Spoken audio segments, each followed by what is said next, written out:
She's not dead. Homeless man stops billionaire's funeral to save her. What happened next shocked everyone. The needle had been meant to kill her, but Ezekiel Fitzgerald recognized the signs of thanatoxin poisoning from 20 feet away, and he'd rather die than let another soul slip through his fingers. But that moment was still 3 hours away. Hello, family. Welcome back. Before we begin, I have a small but heartfelt request. Please subscribe. Your support is what keeps these stories alive. Every time you click that button, you're helping us share voices that would otherwise be forgotten and stories that deserve to be heard. Let us know in the comments where you're watching from and how this story touched you. Right now, Ezekiel crouched in the shadows beneath St. Evangeline's Cathedral, his weathered hands sorting through discarded medical journals he'd pulled from a dumpster behind Thornwick General. The irony wasn't lost on him. A former neurosurgeon reduced to scavenging for the knowledge that once made him millions.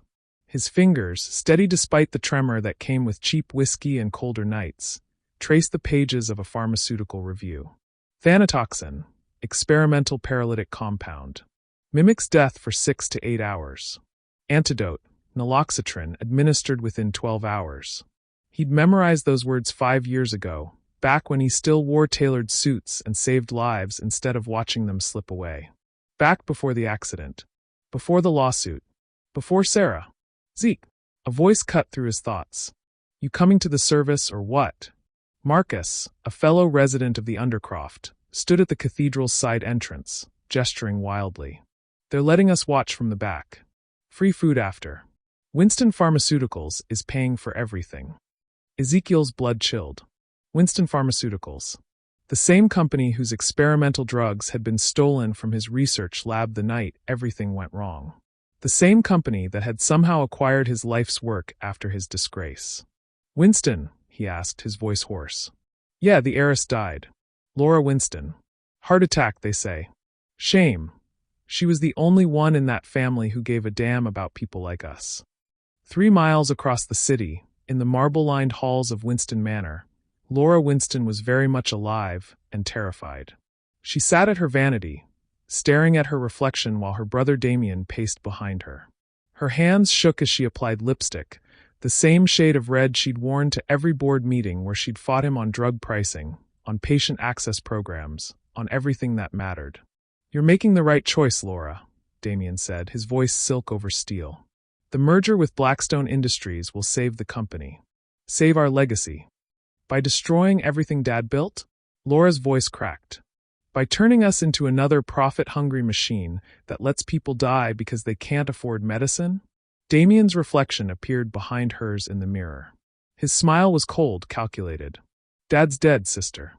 His ideals died with him. The board voted. You're outnumbered. I still have controlling interest. I can. Can what?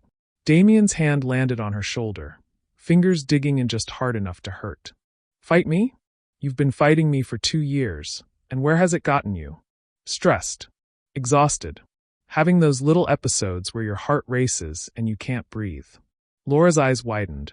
Those episodes, the ones that had started after Dad's funeral, the ones that only happened when Damien was around, the ones Dr. Reeves said were anxiety, but felt like. The tea, she whispered, staring at the cup on her vanity. The tea Damien brought her every morning. The tea that made her feel foggy, compliant, weak. Damien's smile widened. Drink up, sister. Big day ahead. Laura's hand trembled as she reached for the cup. The liquid was darker today, bitter-smelling.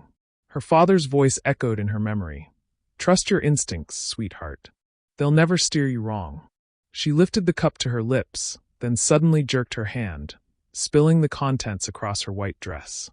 Oh no, she gasped, standing quickly. I'm so clumsy. I need to change. Damien's eyes narrowed, but he stepped back. Hurry. The car leaves in 20 minutes. Laura rushed to her walk-in closet, her heart hammering. She grabbed her phone with shaking fingers and dialed the one person she trusted. Detective Caldwell? It's Laura Winston. I think my brother is trying to. The phone was snatched from her hand. Damien stood in the doorway, his mask finally dropped. Behind him, Dr. Octavia Reeves held a syringe filled with clear liquid. I'm sorry, Laura, Dr. Reeves said, not sounding sorry at all. But you've become a liability. Laura backed against the wall, her mind racing. The board will never. The board will mourn your tragic heart attack, Damien said softly. And they'll unanimously approve the merger in your memory. How poetic. The needle bit into her neck before she could scream. Back at the cathedral, Ezekiel felt the familiar weight of destiny pressing down on him. He'd felt it the night he'd lost his medical license. He'd felt it the day Sarah died. And he felt it now, watching the black limousines pull up to the cathedral steps. What if this is your chance? A voice whispered in his head. What if this is why you're still here? He thought of the thanatoxin research, of the antidote formula burned into his memory. He thought of Laura Winston, the pharmaceutical heiress who'd publicly opposed her own company's price gouging. The woman who'd funded free clinics in the Undercroft. The woman who might not be dead at all. Ezekiel stood, his decision made. He pulled his tattered coat tighter and walked toward the cathedral doors, toward whatever waited inside. Behind him, the medical journals scattered in the wind, their pages fluttering like prayers. What do you think drove Ezekiel to risk everything for a woman he's never met? Share your thoughts in the comments below. Sometimes the most broken people are the ones with the most to give. The cathedral's vaulted ceiling stretched toward heaven, but Ezekiel Fitzgerald felt like he was descending into hell. St. Evangeline's was packed beyond capacity. The city's elite filled the mahogany pews. Politicians, pharmaceutical executives, society matrons draped in black Chanel and crocodile tears. Camera crews lined the walls, their lenses hungry for grief that would sell papers and boost ratings. Ezekiel pressed himself against the back wall with the other forgotten souls. The homeless, the addicted, the invisible people Laura Winston had actually cared about. His eyes swept the cathedral until they found the altar. The casket was pure white, adorned with lilies that cost more than most people made in a month. But it wasn't the opulence that made his blood freeze. It was the woman inside. Even from this distance, even through the haze of incense and his own disbelief, Ezekiel could see what everyone else missed. Laura Winston's chest rose and fell in the barely perceptible rhythm he'd learned to recognize in his darkest research days. Her skin had the waxy pallor of thanatoxin poisoning, not death. Her fingers, folded across her chest, showed the telltale blue tinge around the nails. She was alive. Barely, but alive. At the front of the cathedral, Damien Winston stood beside the casket like a grieving brother, his hand resting possessively on the white wood. His performance was flawless, the trembling voice, the dabbed eyes, the way he leaned on Dr. Reeves for support. But Ezekiel had seen enough liars in his lifetime to recognize one. Father Matthias Cross raised his hands, and the cathedral fell silent. We gather today to celebrate the life of Laura Elizabeth Winston, a woman who... Stop! The word tore from Ezekiel's throat like a physical thing, echoing off the stone walls with the force of 5 years' worth of suppressed guilt and rage. Every head turned. Phones lifted. Cameras swiveled. The silence that followed was so complete that Ezekiel could hear his own heartbeat thundering in his ears. "Don't bury her," he said, his voice stronger now, carrying across the cathedral like a battle cry. "She's not dead." The crowd erupted. Gasps, whispers, the frantic clicking of camera shutters. Security guards moved toward him, but Ezekiel was already pushing through the crowd, his eyes locked on the casket. "Sir, you need to leave," one of the guards said, reaching for his arm. Ezekiel shrugged him off with surprising strength. "My name is Ezekiel Fitzgerald," he announced, his voice cutting through the chaos. "I'm a neurosurgeon, and that woman is alive." Damien's face went white, then red. "Security, remove this madman immediately." But Ezekiel was already at the altar, his trained eyes taking in details that confirmed his worst fears. Laura's lips had the faint blue tinge of oxygen deprivation. Her eyelids showed the microscopic tremors of REM sleep, not the stillness of death. And there, barely visible unless you knew what to look for, the tiny puncture wound on her neck, already healing but still fresh. "She's been poisoned," Ezekiel said, his voice carrying to every corner of the cathedral. "Thanatoxin. It's an experimental paralytic that mimics death. I should know, I helped develop it." The crowd's murmur turned to a roar. Reporters pushed forward. Detective Iris Caldwell, who'd been attending in an official capacity, stepped closer to the altar. "That's impossible," Dr. Reeves interjected, her voice shrill. "I pronounced her dead myself." Heart failure. I have the death certificate. Then you're either incompetent or complicit, Ezekiel snapped, turning to face her. Because this woman has been drugged with a compound that won't show up on standard toxicology screens. A compound that was stolen from my research lab 5 years ago. Damien's mask was slipping. This is insane. My sister is dead. This vagrant is clearly delusional. Then you won't mind if I check her pulse, Ezekiel said quietly. The challenge hung in the air like smoke. Damien's eyes darted to Dr. Reeves, to the security guards, to the exits. But with hundreds of witnesses and cameras rolling, he was trapped. Fine, he said through gritted teeth. Prove that my grief-stricken family is wrong.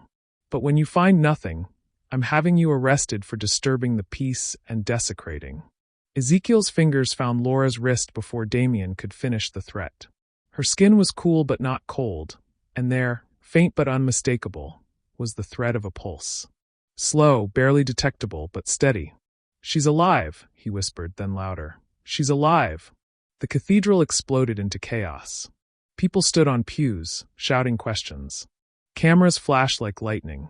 Detective Caldwell was already on her radio, calling for paramedics and backup. But Ezekiel only had eyes for Laura. Her eyelids fluttered, just for a moment, and he could have sworn he saw her pupils dilate in recognition.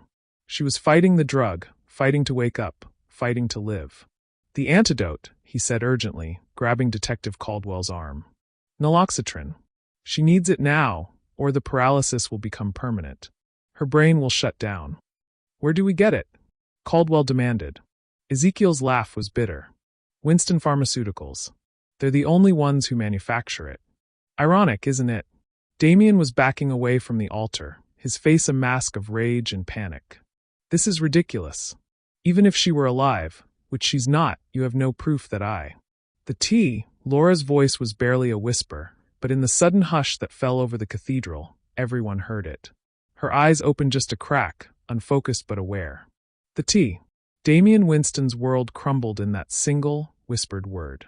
And Ezekiel Fitzgerald, for the first time in 5 years, felt like a doctor again.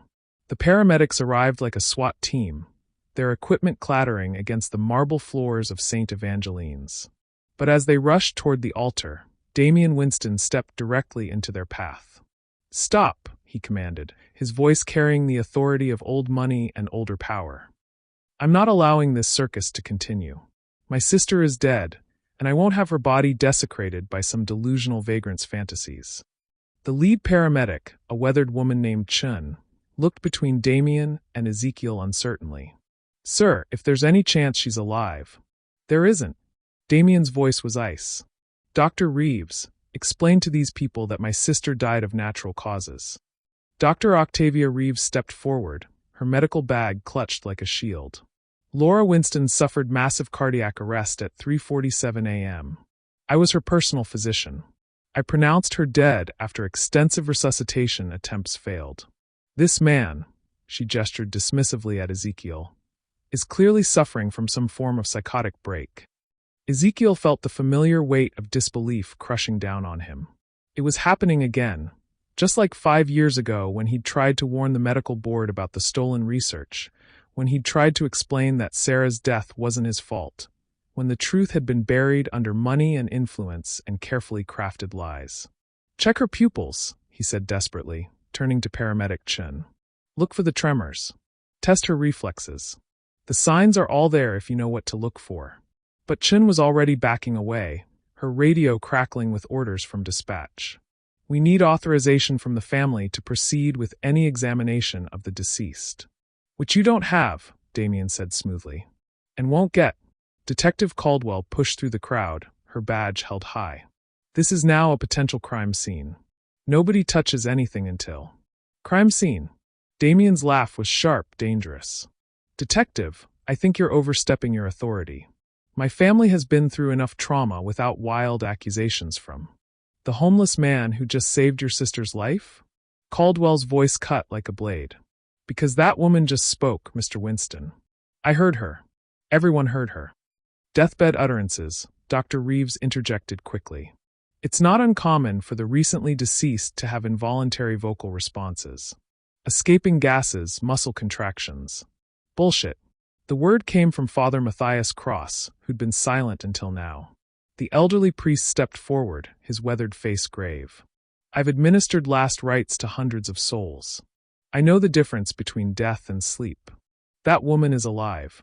Damien's composure cracked for just a moment, a flash of pure rage that transformed his handsome features into something ugly. Father, with all due respect, you're not a medical professional. Neither is he, Dr. Reeves added, pointing at Ezekiel. Not anymore. Ezekiel Fitzgerald lost his medical license 5 years ago for gross negligence resulting in patient death. He's been living on the streets, suffering from alcohol-induced dementia and paranoid delusions. The words hit Ezekiel like physical blows. Around him, he could feel the crowd's sympathy evaporating, replaced by suspicion and disgust. Cameras turned toward him, hungry for the story of the fallen doctor, the disgraced surgeon who'd lost everything. That's not, he started, but his voice cracked. How could he explain that Sarah's death hadn't been his fault? That the experimental drug that killed her had been tampered with? That the same people now standing over Laura's body had destroyed his life to cover their tracks? It's true, isn't it? Damien pressed, sensing weakness. You lost your license. You killed a patient. And now you're projecting your guilt onto my family, trying to play hero to make up for your failures. Ezekiel's hands shook. Not from withdrawal this time, but from pure rage. You son of a bitch. You know exactly what happened 5 years ago. You know who stole my research. You know who killed Sarah. I know a broken man when I see one, Damien replied coldly. Security, escort Mr. Fitzgerald out. Gently. He clearly needs psychiatric help. But as the guards moved forward, Laura's voice cut through the tension again, stronger this time. Zeke? Every person in the cathedral froze.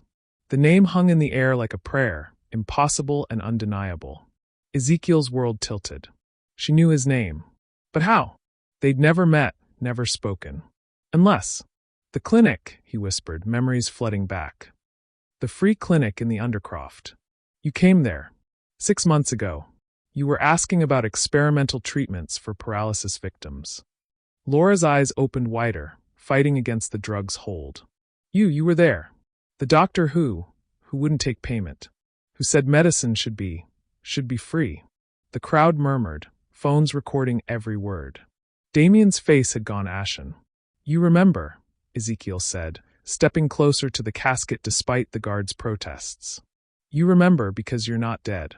Because this bastard brother of yours tried to murder you, and you're fighting back. That's enough, Damien roared, his careful composure finally shattering.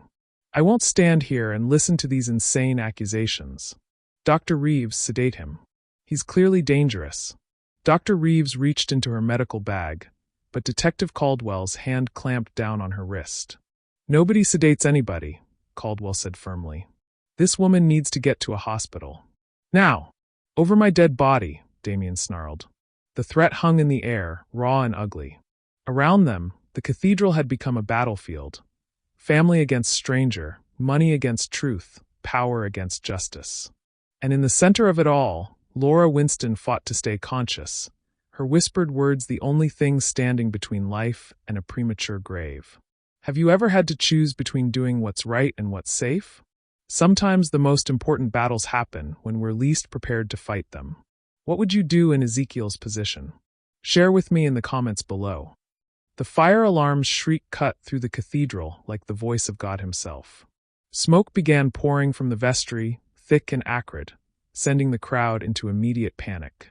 People stampeded toward the exits, their expensive funeral attire no protection against the crush of bodies desperate to escape. Fire! Everyone out! Detective Caldwell shouted, but her voice was lost in the chaos. Ezekiel didn't hesitate. While everyone else fled, he lunged toward Laura's casket, his arms sliding under her limp form. She was heavier than he'd expected. The drug had turned her muscles to dead weight, but adrenaline gave him strength he hadn't felt in years. What are you doing? Damien screamed, fighting against the tide of fleeing mourners. Put her down. Like hell, Ezekiel grunted, lifting Laura from the casket. Her head lolled against his shoulder, but he could feel her trying to help, her fingers weakly grasping at his coat. The smoke was getting thicker, and through the haze, Ezekiel saw something that made his blood run cold. Dr. Reeves near the vestry door, calmly walking away from what was clearly no accident. She'd set the fire, a perfect cover for chaos, for Laura to disappear permanently in the confusion. This way, Father Cross appeared beside him, his elderly frame surprisingly strong as he helped support Laura's weight. The crypt. There's another exit. They stumbled through a side door as the main cathedral erupted in screams and sirens. The stone steps leading down to the crypt were treacherous, but Father Cross knew every inch of his church. Behind them, Ezekiel could hear Damien shouting orders, his voice growing more desperate. "Find them. Don't let that madman take my sister." The crypt was ancient, carved from living rock beneath the cathedral's foundation. Tombs lined the walls, their marble occupants silent witnesses to the drama unfolding among the living. Father Cross led them to a heavy wooden door hidden behind a monument to some long-dead bishop. "This leads to the old tunnels," he explained, producing an iron key. "They connect to the subway system, built during Prohibition for less holy purposes." Laura stirred in Ezekiel's arms, her voice barely audible. "Can't feel my legs." "The paralysis is spreading," Ezekiel said grimly. "We need that antidote. Soon." Father Cross pushed open the door, revealing a narrow tunnel that disappeared into darkness. "There's a maintenance station about half a mile down. You can call for help from there." "What about you?" Ezekiel asked. The old priest smiled sadly. "Someone needs to delay Mr. Winston. Buy you time. Besides, I've been wanting to have a conversation with that young man about the commandment against murder." Above them, the sound of boots on stone echoed down the crypt stairs. Damien had found their trail. Ezekiel adjusted his grip on Laura and stepped into the tunnel. The darkness swallowed them immediately, broken only by the faint glow of emergency lighting that hadn't been maintained in decades. The air was stale, thick with the smell of rust and forgotten time. "Why?" Laura whispered as they moved through the narrow passage. "Why are you helping me?" Ezekiel's laugh was bitter. "Because 5 years ago, I failed to save someone I loved. Because your brother and his friends destroyed my life to cover up their crimes. Because sometimes the universe gives you one chance to make things right." "Sarah," Laura said suddenly, her voice stronger. "The woman who died in your trial. She was testing our drug. The one that was supposed to help paralysis victims." Ezekiel stumbled, nearly dropping her. "How do you know about Sarah?" Read the files. After Dad died. Found records of payments to test subjects. Unauthorized trials. Sarah Martinez, age 28, died from complications during experimental treatment." The tunnel seemed to close in around them. "She wasn't supposed to be in that trial," Ezekiel said quietly. "She volunteered because we couldn't afford the real treatment for her spinal injury. The drug was supposed to be safe. But someone had tampered with it, increased the dosage to lethal levels." "Damien," Laura breathed. "He wanted the trial to fail. Wanted to prove that Dad's compassionate research was too dangerous, too expensive. So he could shut it down and focus on profitable drugs instead." They reached a wider section of the tunnel where old subway tracks gleamed in the dim light. Ezekiel set Laura down carefully against the tiled wall, his arms aching from carrying her. She was fighting the drug harder now, her eyes more focused, but her body was still largely unresponsive. "The antidote," she said urgently. "It's in my safe. At the house. The combination is Sarah's birthday." Ezekiel stared at her. "You know Sarah's birthday?" "March 15th, 1995. I memorized it, along with the names of everyone who died because of our drugs. Because of my family's greed." Tears leaked from the corners of her eyes. "I've been trying to make amends. The free clinics, the research grants, fighting Damien on every price increase. But it's not enough. It'll never be enough." The sound of voices echoed from the tunnel behind them, Damien's security team, getting closer. "We need to move," Ezekiel said, but Laura grabbed his wrist with surprising strength. "If I don't make it," she whispered, "promise me you'll expose him. Promise me Sarah's death won't be for nothing." "You're going to make it," Ezekiel said firmly. "I'm not losing anyone else. Not today." He lifted her again, and they pressed deeper into the tunnels, toward an uncertain sanctuary. Behind them, flashlight beams began to probe the darkness, and Damien Winston's voice echoed off the ancient stones like a curse. But for the first time in 5 years, Ezekiel Fitzgerald was exactly where he needed to be. Carrying someone who needed saving, fighting for something that mattered, racing against time and death and the weight of his own failures. And this time, he wasn't going to let the darkness win. The abandoned subway maintenance station was a tomb of rusted machinery and forgotten dreams. Ezekiel set Laura down on an old workbench, his hands immediately checking her pulse, her breathing, the progression of the paralysis that was slowly stealing her life. "Talk to me," he said, partly to keep her conscious and partly because the silence in this underground grave was suffocating. "Tell me about the day you found the files." Laura's eyes focused on him with effort. It was 3 months after Dad's funeral. Damien kept pushing for the Blackstone merger, saying we needed their capital to survive. But something felt wrong. Dad had always said the company was financially sound. Her voice was getting weaker, but she pushed on. "I went to his private office. The one Damien thought he'd cleaned out. Found a hidden safe behind Dad's medical degree." Ezekiel's hands stilled. What was in it? Everything. The word came out like a confession. Records of the unauthorized trials. Payments to desperate patients who couldn't afford treatment. And a letter Dad wrote before he died. He knew Zeke. He knew Damien was sabotaging the research. The maintenance station's emergency lighting flickered, casting dancing shadows on the walls. In the distance, they could hear the echo of pursuit, boots on metal, voices calling out coordinates. The letter said Damien had been working with Blackstone Industries for years, Laura continued, her breathing becoming more labored. They wanted our research, but they also wanted it to fail publicly. Create a scandal that would drive down our stock price, make us desperate enough to accept a buyout. Ezekiel felt the familiar rage building in his chest. Sarah was collateral damage. No. Laura's hand found his, her fingers cold but determined. Sarah was targeted. Damien chose her specifically because she was your girlfriend. Because you were the lead researcher, the one who might figure out what they'd done. The words hit Ezekiel like a physical blow. He'd suspected, had nightmares about it for 5 years. But hearing it confirmed was like having his heart ripped out all over again. "He wanted to destroy you," Laura whispered.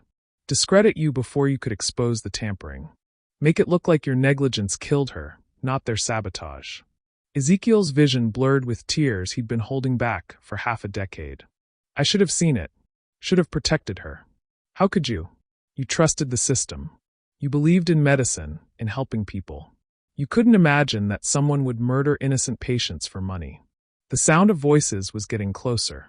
Damien's security team had found the maintenance station. "There's more," Laura said urgently. The letter mentioned other victims. Other trials that were sabotaged. Dozens of people, Zeke. All dead because Damien needed to prove that compassionate medicine was too dangerous to pursue. Ezekiel stood abruptly, pacing the small space like a caged animal. "Why didn't your father expose him?" He tried. But Damien had been careful, had covered his tracks. And then Dad started getting sick. The same symptoms I've been having, the fatigue, the heart palpitations, the confusion. Laura's eyes widened with a terrible realization. "Oh God, the tea. Damien's been poisoning me the same way he poisoned Dad." "Slow poisoning," Ezekiel said grimly. "Small doses over time, designed to look like natural illness. Your father probably died thinking he had a heart condition. And I would have too if you hadn't been there today." Laura tried to sit up, but the paralysis was spreading. "The antidote, Zeke. In my safe. You have to get it. I'm not leaving you. You have to. I can feel the drug reaching my diaphragm. In another hour, I won't be able to breathe on my own. And if Damien finds us..." As if summoned by her words, flashlight beams began probing the maintenance station's entrance. Voices echoed off the tunnel walls. Damien's voice, sharp with desperation, and Dr. Reeves, clinical and cold. "They went this way. The tracks in the dust are fresh." Ezekiel looked around frantically. The maintenance station had only one exit, the way they'd come in. They were trapped. "There," Laura whispered, pointing with enormous effort toward a ventilation grate near the ceiling. "Air shaft. Leads to the street level. You can fit." "I'm not leaving you," Ezekiel repeated, but Laura's grip on his hand tightened with the last of her strength. "Listen to me," she said, her voice barely audible. "In my father's letter, he mentioned a witness. Someone who saw Damien tampering with the drugs. A lab technician named Marcus Chin. He's been hiding for 5 years, but he's still alive. Still in the city. The flashlight beams were getting brighter. They had maybe 2 minutes before discovery. Find Marcus, Laura continued. Get the antidote. Expose the truth. Make them pay for what they did to Sarah, to my father, to all those innocent people. Laura, I love you, she said suddenly, the words tumbling out in a rush. I know that's crazy. We barely know each other. But I've been watching you for months at the clinic, seeing how you care for people who have nothing to give you in return. You're the man I thought existed only in fairy tales. Ezekiel's heart shattered and mended itself in the same instant. I love you too, he whispered, leaning down to kiss her forehead. Which is why I'm coming back for you. I promise. The voices were right outside now. Ezekiel boosted himself up to the ventilation grate, his muscles screaming in protest. As he squeezed through the narrow opening, he heard Damien's voice echo through the maintenance station. Well. Hello, sister. Miss me? And then Laura's voice, weak but defiant. Go to hell, Damien. Ezekiel crawled through the air shaft as fast as he could, Laura's words echoing in his mind. He had a name now, Marcus Chin. He had a location for the antidote. And he had something he hadn't possessed in 5 years. Hope. But first, he had to save the woman he loved. Even if it killed him. The air shaft deposited Ezekiel onto a rain-soaked street 3 blocks from the cathedral. Emergency vehicles still surrounded St. Evangeline's, their red and blue lights painting the gray afternoon in urgent colors. He had maybe an hour before Laura's respiratory system shut down completely. His first call was to Detective Caldwell. Fitzgerald? Where the hell are you? Half the city's looking for you for kidnapping. Listen to me, Ezekiel interrupted, ducking into an alley as a police cruiser passed. Laura Winston is being held by her brother in the subway tunnels beneath the cathedral. She's been poisoned with thanatoxin and she's dying. I need you to find a man named Marcus Chin. He's a lab technician who witnessed Damien tampering with experimental drugs 5 years ago. Slow down. You're talking about conspiracy theories. Sarah Martinez, Ezekiel said quietly. Look up her case file. Cross-reference it with Winston Pharmaceutical's research trials. Then tell me it's a theory. The line went silent for a long moment. Where are you going? To get the antidote. Laura said it's in her personal safe at the Winston estate. The combination is Sarah's birthday, March 15th, 1995. Ezekiel, that's breaking and entering. I can't. Then don't. But if you want to save an innocent woman's life and expose a murderer, find Marcus Chin. He's somewhere in Thornwick City, probably hiding under an assumed name.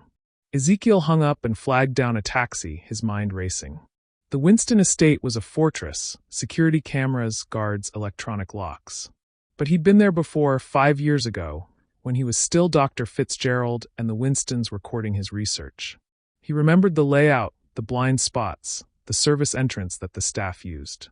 Meanwhile, in the abandoned maintenance station, Laura fought to stay conscious as Damien paced before her like a predator savoring his kill. You always were too smart for your own good, he said conversationally, checking his watch. Dad's little princess, always asking the right questions, always caring about the wrong people. Laura's voice was barely a whisper, but her eyes burned with defiance. He knew what you were. That's why he changed his will. Left everything to me. Damien's pleasant mask slipped. That will is going to be very easy to contest once you're declared mentally incompetent. Amazing how grief can drive people to paranoid delusions, isn't it, Dr. Reeves? Dr. Reeves stepped forward, syringe in hand. The second dose will ensure complete respiratory paralysis within 30 minutes. It will look like her heart simply gave out from the stress of being kidnapped by a deranged homeless man. No, Laura managed, but her body wouldn't obey her commands to move, to fight, to run. Yes, Damien said softly, kneeling beside her. And the beautiful irony is that your precious Dr. Fitzgerald will be blamed for your death. Just like he was blamed for his girlfriend's. Some people never learn. But as Dr. Reeves approached with the needle, Laura found strength she didn't know she still possessed. Zeke will stop you. He's stronger than you think. Zeke, Damien laughed. That broken drunk? He's probably halfway to Mexico by now, running like the coward he's always been. You don't know him. Laura's words came in gasps, but they carried absolute conviction. He saved me when he didn't have to. Risked everything for a stranger. That's not cowardice. That's love. At the Winston estate, Ezekiel scaled the garden wall like a man half his age. The grounds were eerily quiet. Most of the security team was probably still searching the tunnels for him and Laura. He made his way to the service entrance, his fingers remembering the security code he'd watched a maid enter years ago. 0315, March 15th, Sarah's birthday. Even then, Laura had been honoring the dead. The house was a monument to wealth and power, but Ezekiel moved through it like a ghost, heading for the study where he'd once discussed research funding with Laura's father. The safe was exactly where Laura had said it would be, hidden behind a portrait of the family patriarch. His hands shook as he entered the combination. The safe opened with a soft click, revealing files, documents, and there, a small refrigerated case containing vials of clear liquid. Naloxone. The antidote. But as he reached for it, he heard something that made his blood freeze. Laura's voice coming from a tablet on the desk. A live video feed from the maintenance station. "Love him," Laura was saying, her voice barely audible. "And he loves me. That's something. You'll never understand, Damien. What it means to love someone more than yourself." Ezekiel watched in horror as Dr. Reeves prepared another injection. He grabbed the antidote and ran for the door, but he knew he'd never make it back in time. Laura would be dead before he reached the tunnels. Unless. He pulled out his phone and called the one person who might be able to help. "Detective Caldwell? I found the antidote, but I need you to get to the maintenance station under the cathedral. Now." "I'm already here." Caldwell's voice was tight with urgency. "I found Marcus Chin. He's been working as a janitor at Thornwick General under the name Michael Chong. He's willing to testify, but we need Laura alive to corroborate his story." "Then stop them." "I'm trying, but the tunnels are a maze. I need you to guide me." Ezekiel closed his eyes, picturing the route he and Laura had taken. From the cathedral crypt, take the main tunnel east for about 400 yards. There's a junction where the old subway tracks split. Take the left fork, then the first right. The maintenance station is at the end of that passage. "Got it." "Ezekiel?" "Yeah, that woman really loves you. She's been talking about you non-stop, even with a gun pointed at her head. Don't let her down." The line went dead, and Ezekiel ran harder than he'd ever run in his life, the antidote clutched in his fist like a prayer made manifest. Behind him, the Winston estate's alarms began to wail, but he didn't care. Let them come. Let the whole world come. He had a promise to keep. Ezekiel burst into the maintenance station, just as Dr. Reeves plunged the second syringe into Laura's neck. "No!" The word tore from his throat like a physical thing, echoing off the tunnel walls with the force of 5 years' worth of accumulated grief and rage. Detective Caldwell was already there, her weapon drawn, but she was too late. The damage was done. Laura's eyes rolled back, her already shallow breathing becoming even more labored as the second dose of thanatoxin flooded her system. "Drop your weapons," Caldwell shouted, but Damien just smiled, his hands raised in mock surrender. "Detective, you're just in time to witness a tragedy," he said smoothly. "My poor sister, driven to madness by grief, has apparently overdosed on stolen pharmaceuticals. And this deranged vagrant," he gestured at Ezekiel, "has been feeding her delusions, probably hoping to extort money from our family." Ezekiel dropped to his knees beside Laura, the antidote vial trembling in his hands. Her pulse was barely detectable now, her skin taking on the waxy pallor of impending death. "Laura, stay with me. I've got the naloxone. You're going to be okay." But as he prepared to inject the antidote, Dr. Reeves spoke up, her voice clinically detached. "I'm afraid that won't work, Dr. Fitzgerald. The second dose I administered wasn't thanatoxin." Ezekiel's blood turned to ice. "What?" "Potassium chloride," she said matter-of-factly. "Untraceable, fast-acting. It stops the heart within minutes. Your antidote is useless now." The vial slipped from Ezekiel's nerveless fingers, shattering on the concrete floor. The clear liquid spread like spilled hope, reflecting the harsh emergency lighting. "You killed her," he whispered, his voice breaking. "You actually killed her." Damien's laugh was cold, triumphant. "I told you, Dr. Fitzgerald. Some people never learn." You couldn't save your girlfriend 5 years ago, and you can't save my sister now. You're a failure. You've always been a failure. Laura's hand found Ezekiel's, her grip weak but desperate. Zeke, she breathed, her voice barely audible. The files in the safe. Marcus Chen's testimony. Don't let them win. Don't talk, Ezekiel said frantically, checking her pulse again. It was erratic now, skipping beats. Save your strength. There has to be something. There's nothing, Dr. Reeves interrupted. Potassium chloride is irreversible. She has perhaps 3 minutes before complete cardiac arrest. Detective Caldwell stepped forward, her weapon still trained on Damien. You're both under arrest for attempted murder. Attempted? Damien's eyebrows rose. Detective, my sister is clearly dying from a drug overdose administered by this homeless man. Dr. Reeves and I were trying to save her when you arrived. We have witnesses. My security team saw Dr. Fitzgerald kidnap Laura from the cathedral. That's not, Caldwell started, but Damien cut her off. And even if you could prove otherwise, which you can't, it's too late now, isn't it?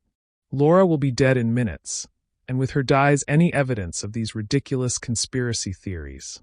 Ezekiel felt something breaking inside him, a dam of hope and determination that had been holding back 5 years of accumulated despair. Laura was dying in his arms, just like Sarah had died 5 years ago. Once again, he was helpless to save the woman he loved. Once again, the system had failed, money and power had triumphed over truth and justice. I'm sorry, he whispered to Laura, tears streaming down his face. I'm so sorry I couldn't save you. Laura's eyes focused on him with tremendous effort. Not your fault, she managed. Never your fault. Sarah would be proud of who you became. I became nothing, Ezekiel said bitterly. A drunk. A failure. A man who lets the people he loves die. No. Laura's voice was getting weaker, but her conviction was absolute. You became someone who fights for strangers.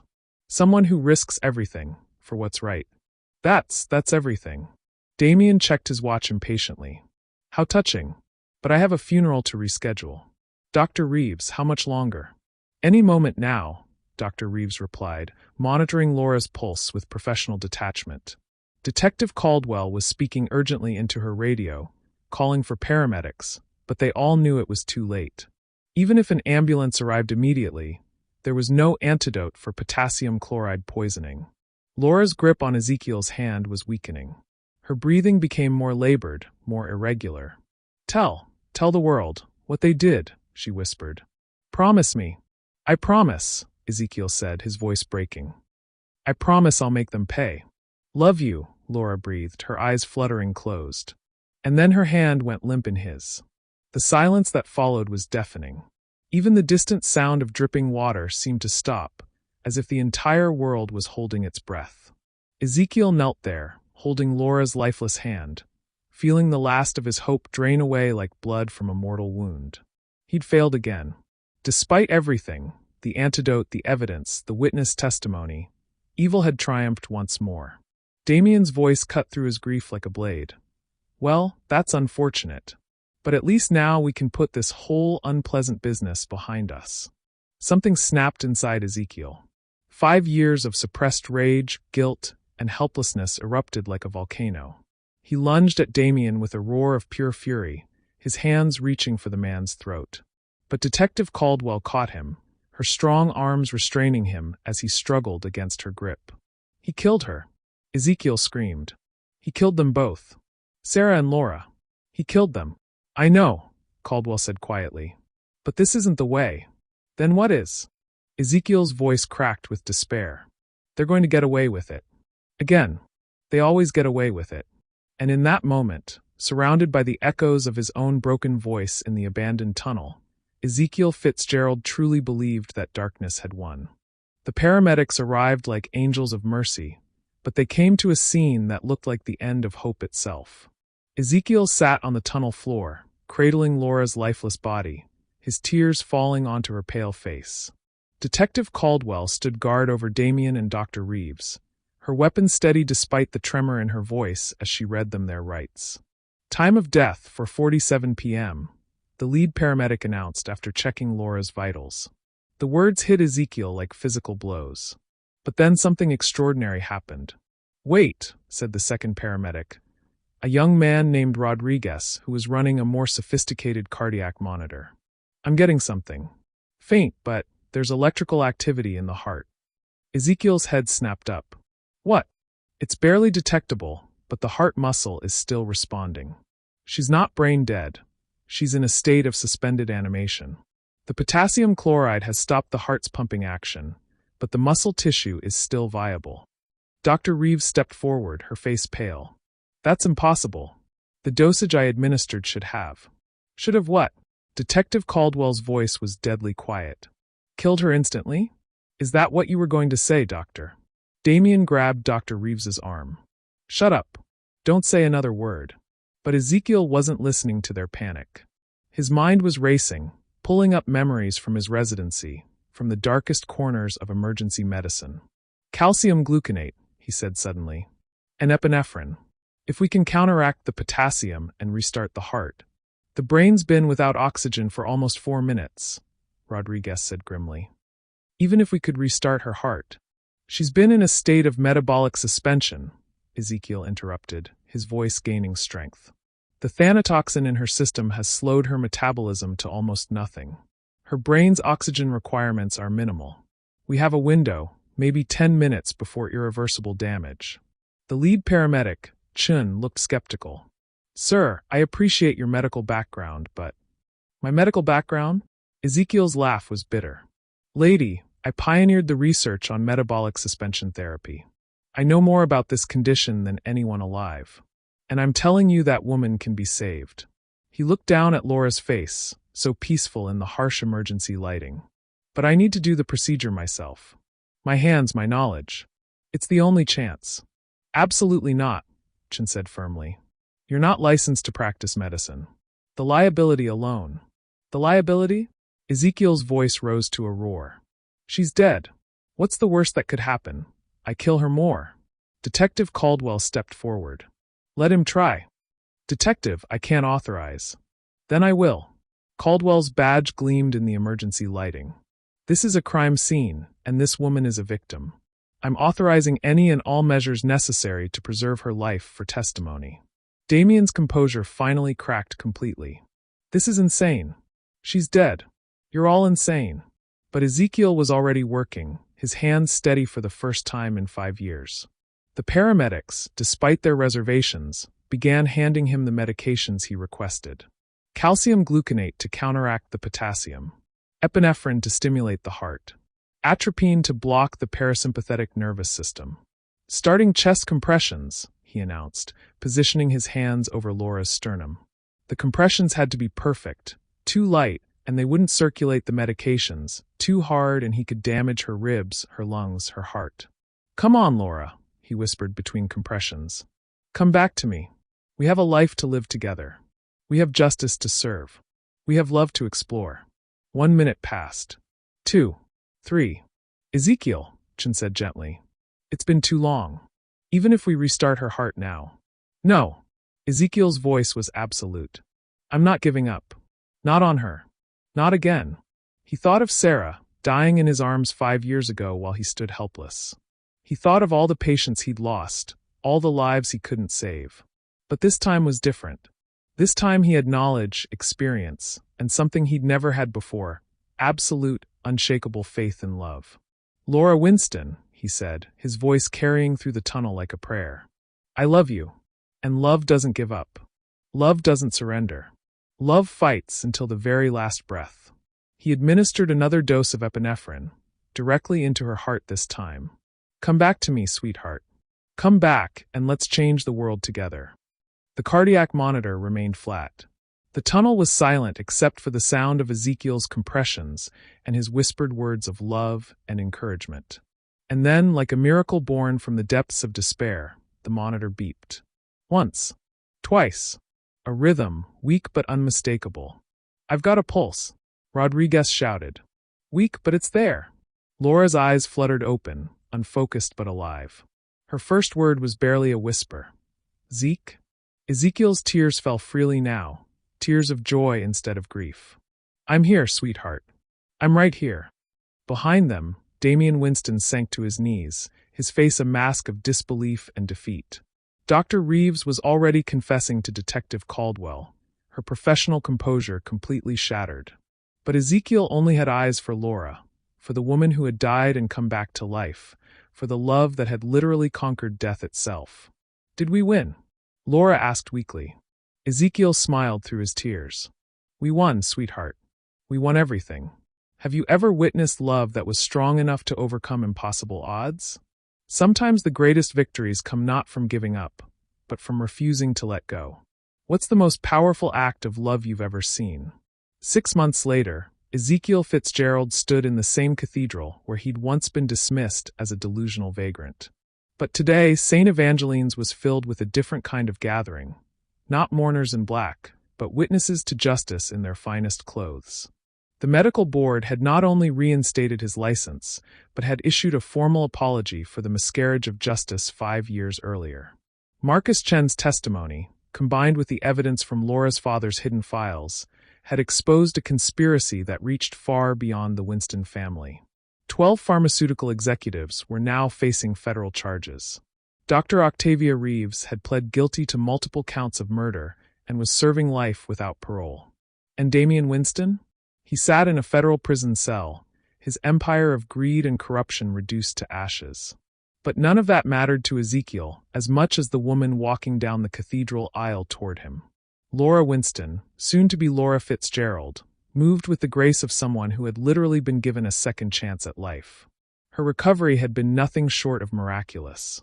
The metabolic suspension caused by the thanatoxin had actually protected her brain during the cardiac arrest, leaving her with no permanent damage except for a deeper appreciation for every breath, every heartbeat, every moment of existence. She wore her mother's wedding dress, simple and elegant, with a bouquet of white lilies, the same flowers that had adorned her casket 6 months ago. The irony wasn't lost on anyone present. Father Matthias Cross, who had helped them escape that terrible day, stood ready to officiate. Detective Iris Caldwell sat in the front row, her badge gleaming with pride. Marcus Chin was there too, no longer hiding in the shadows but standing tall as the man whose courage had helped bring down a criminal empire. And in the very back of the cathedral, filling the pews that had once been reserved for the forgotten and invisible, sat the residents of the Undercroft. The homeless, the addicted, the discarded. All the people Laura and Ezekiel had dedicated their new foundation to helping. "Dearly beloved," Father Cross began, his voice carrying the weight of someone who had witnessed both death and resurrection. "We gather today not just to celebrate the union of two souls, but to witness the triumph of love over evil, hope over despair, and life over death itself." Ezekiel's hands trembled as he took Laura's, not from withdrawal or fear this time, but from the overwhelming magnitude of joy. 6 months ago, he'd been a broken man living in tunnels, convinced that he was beyond redemption. Now he stood as the co-director of the Sarah Martinez Foundation for Medical Justice, married to the woman who had shown him that love could literally conquer death. "Laura," he said when Father Cross prompted him for his vows, 6 months ago, you were dying in my arms, and I thought I'd lost everything that mattered. But you taught me that love isn't about holding on. It's about having faith even when all hope seems lost. You died for 3 minutes and 47 seconds, and in that time, you took my heart with you. When you came back, you brought it back stronger than before." His voice broke with emotion. "I promise to love you not just in life, but beyond death itself. I promise to fight for justice, for the forgotten, for everyone who needs someone to believe in them. And I promise that every life we save together will be a testament to the love that brought us both back from the darkness." Laura's tears fell freely as she spoke her own vows. "Ezekiel, you saved my life before you even knew my name. You risked everything for a stranger because that's who you are, a man who sees the sacred in every human soul. You taught me that true wealth isn't measured in dollars, but in the courage to do what's right when it costs you everything." She squeezed his hands tighter. "I promise to love you not despite your scars, but because of them. They're proof that you've fought battles worth fighting, that you've suffered for others, that you've chosen compassion over comfort. I promise to stand with you against every injustice, to build a world where no one dies because they can't afford to live." When Father Cross pronounced them husband and wife, The cathedral erupted in applause that seemed to shake the very foundations. But Ezekiel and Laura only had eyes for each other, lost in a kiss that tasted of second chances and infinite possibilities. As they walked back down the aisle together, Ezekiel caught sight of a memorial plaque that hadn't been there 6 months ago. It read, "In memory of Sarah Martinez and all those who died fighting for medical justice. Their sacrifice was not in vain." Laura followed his gaze and squeezed his arm. "She would be proud of you," she whispered. "Proud of us." "I know," Ezekiel replied, his voice thick with emotion. "I can feel her blessing." Outside the cathedral, reporters waited with cameras and questions, eager to document the fairy tale ending of the homeless man who had saved a billionaire's life. But Ezekiel and Laura had learned to use media attention as a weapon for good, turning every interview into an opportunity to advocate for healthcare reform, for the homeless, for the forgotten. "Dr. Fitzgerald," one reporter called out, "what's next for you and your wife?" Ezekiel smiled, his arm around Laura's waist. "We're opening 10 new free clinics across the city. We're funding research into affordable treatments for rare diseases. And we're making sure that no one else dies because they can't afford medicine." "And personally?" another reporter asked. Laura and Ezekiel exchanged a look full of private joy. "We're going to live," Laura said simply. "Really truly live. Every day is a gift when you've been dead and come back." As their limousine pulled away from the cathedral, Ezekiel reflected on the journey that had brought them here. 6 months ago, he'd been convinced that he was beyond redemption, that his failures defined him, that love was a luxury he could never afford. Now he understood that redemption wasn't about erasing the past. It was about using that past to build a better future. His failures had taught him compassion. His losses had taught him the value of every life. His fall from grace had taught him to see the sacred in the broken and forgotten. "What are you thinking about?" Laura asked, curled against his side in the back of the limousine. "I'm thinking about how sometimes the worst thing that happens to you turns out to be the best thing," Ezekiel replied. "If I hadn't lost everything 5 years ago, I never would have been in that cathedral. I never would have recognized the signs of thanatoxin poisoning. I never would have saved you." Laura smiled, her hand finding his. "And if Damien hadn't tried to kill me, I never would have learned what real love looks like. I never would have found my purpose." They rode in comfortable silence for a while, watching the city pass by, a city they were already changing, one clinic at a time, one saved life at a time, one act of love at a time. "So," Laura said eventually, a mischievous glint in her eye, "ready for our honeymoon?" Ezekiel laughed, the sound rich and full of joy. "Where are we going again?" "The Undercroft," Laura replied with a grin. "We're spending our wedding night in the tunnels where we fell in love, serving dinner to the homeless community. I can't think of anywhere I'd rather be." Ezekiel kissed her forehead, marveling at the woman who had chosen to spend her wedding night serving others instead of being served. "I love you, Mrs. Fitzgerald. I love you too, Dr. Fitzgerald. Forever and always." And as their limousine headed toward the tunnels beneath the city, toward the forgotten people who had become their family, Ezekiel Fitzgerald knew with absolute certainty that sometimes the greatest love stories begin not with a meeting, but with a resurrection. Sometimes love really can conquer death itself. And sometimes, if you're very lucky and very brave, you get to live happily ever after.